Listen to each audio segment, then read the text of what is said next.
नमस्कार प्रिय दर्शकों, आप सभी का हृदय से स्वागत है इस दिव्य, मंगलमय और प्रेरणादायक कथा में, जहां हम प्रवेश करने जा रहे हैं कैलाश की हिमाच्छादित चोटियों के उस अलौकिक लोक में, जहां प्रत्येक श्वास में ओंकार की ध्वनि गूंजती है, जहां हर दिशा में शिव शक्ति का स्पंदन अनुभव होता है और जहां से संपूर्ण सृष्टि को संतुलन, करुणा और ज्ञान की ऊर्जा प्राप्त होती है।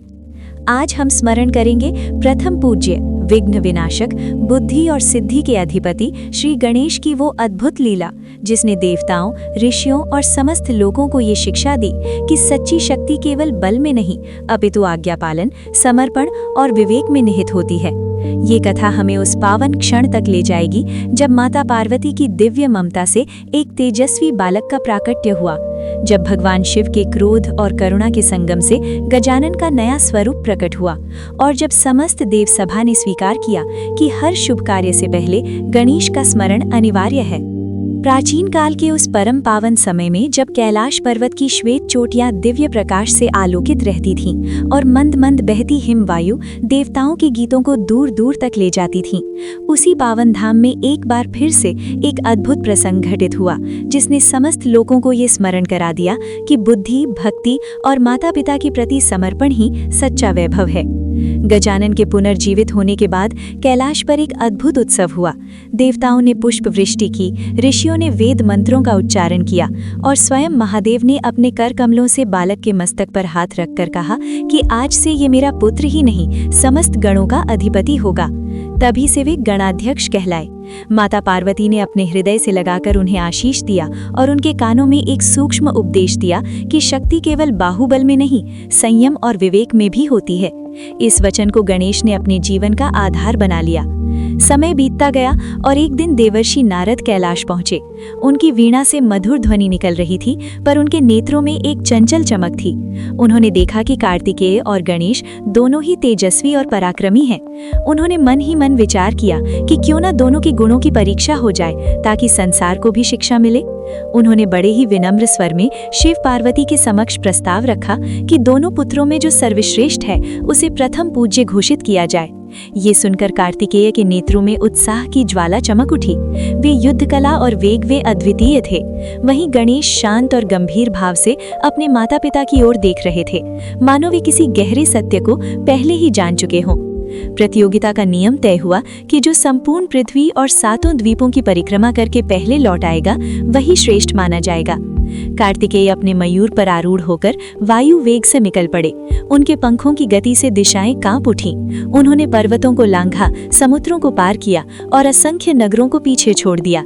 इधर गणेश अपने स्थान से नहीं हिले। देवगणों को आश्चर्य हुआ। कुछ ने मन ही मन सोचा कि क्या वे हार स्वीकार कर चुके हैं, परंतु गणेश के मुख पर एक रहस्यमयी मुस्कान थी।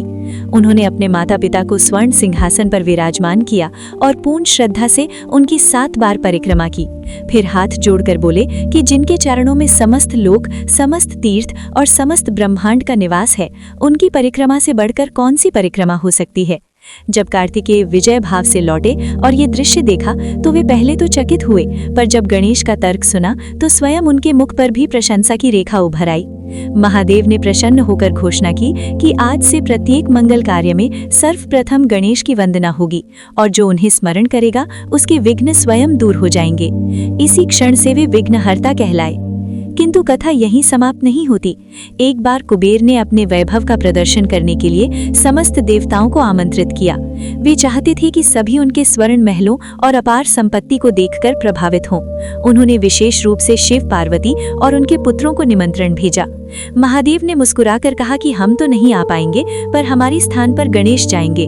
कुबेर को लगा कि एक बालक क्या ही खाएगा, परंतु जब गणेश वहां पहुंचे तो उन्होंने विनम्रता से भोजन ग्रहण करना आरंभ किया और देखते ही देखते समस्त पकवान समाप्त कर दिए। फिर उन्होंने और भोजन की मांग की। रसोइये घबरा गए, भंडार खाली होने लगे। अंततः गणेश ने स्वयं कुबेर की ओर देखा और कहा कि अभी तो मेरी भूख शांत नहीं हुई। कुबेर का अहंकार चूर हो गया। वे शिव की शरण में दौड़े। शिव ने उन्हें एक मुट्ठी सादा चावल देकर गणेश को अर्पित करने को कहा। जैसे ही वो प्रेम और विनम्रता से अर्पित किया गया, गणेश की भूख शांत हो गई। इस प्रसंग से ये शिक्षा मिली कि अहंकार से नहीं, विनम्रता से देवता प्रसन्न होते हैं।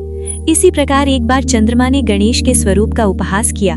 तब गणेश ने क्रोधित होकर उसे श्राप दिया कि जो तुम्हें देखेगा वो कलंकित होगा। बाद में देवताओं के अनुरोध पर उन्होंने श्राप को शिथिल किया और कहा कि केवल भाद्रपद शुक्ल चतुर्थी को ही चंद्र दर्शन से दोष लगेगा। इसीलिए गणेश चतुर्थी के दिन चंद्रमा को देखने से बचने की परंपरा चली। समय समय पर गणेश ने असंख्य भक्तों के जीवन से संकट दूर किए।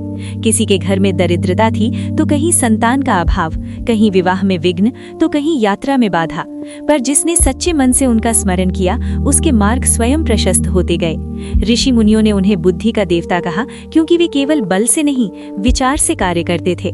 व्यापारी उन्हें संपन्नता का दाता मानते, विद्यार्थी परीक्षा से पूर्व उनका स्मरण करते और गृहस्थ नए कार्य के प्रारंभ में उनका पूजन करते। कैलाश पर संध्या के समय जब सूर्य अस्ताचल की ओर जाता और आकाश के रंग बदलते, तब गणेश अपने माता पिता के समीप बैठकर धर्म, नीति और करुणा के सूक्ष्म रहस्यों को सुनते। वे जानते थे कि सच्ची विजय बाहरी संसार को जीतने में नहीं, अपने भीतर के अहंकार को जीतने में है। इस प्रकार गजानन की महिमा दिन प्रतिदिन बढ़ती गई और युगों तक उनके नाम का कीर्तन होता रहा। आज भी जब कोई भक्त श्रद्धा से वक्रतुंड महाकाय का उच्चारण करता है तो मानो कैलाश की वही दिव्य वायु उसके जीवन के विघ्नों को दूर करने चल पड़ती है। और यही कारण है कि संसार के कोने कोने में बुद्धि, सिद्धि और शुभारंभ के प्रतीक के रूप में गणपति बप्पा का जयघोष गूंजता रहता है। प्रिय दर्शकों, इस पावन कथा को यही विराम देते हुए हम सब मिलकर मंगल मूर्ति श्री गणेश से यही प्रार्थना करते हैं कि वे हमारे जीवन के समस्त विघ्नों को दूर करें, हमारे मन को निर्मल बुद्धि प्रदान करें और हमारे प्रत्येक शुभ संकल्प को सिद्धि तक पहुंचाएं। जब भी जीवन के मार्ग में बाधाएं आए, जब भी मन भ्रमित हो, तब प्रथम पूज्य गणेश का स्मरण अवश्य कीजिए, क्योंकि उनका आशीर्वाद अंधकार में दीपक के समान मार्ग प्रकाशित करता है। यदि आपको ये कथा भावपूर्ण लगी हो तो इसे अपने परिवार और मित्रों के साथ अवश्य साझा करें, ताकि अधिक से अधिक लोग इस दिव्य प्रेरणा से जुड़ सकें। अंत में फोल्डेड हाथों से यही निवेदन है, अपने हृदय में श्रद्धा, अपने कर्मों में सच्चाई और अपने विचारों में पवित्रता बनाए रखें, क्योंकि यही सच्ची पूजा है। अगली कथा में फिर मिलेंगे एक नई दिव्य प्रेरणा के साथ। गणपति बप्पा मोरया, मंगल मूर्ति मोरया।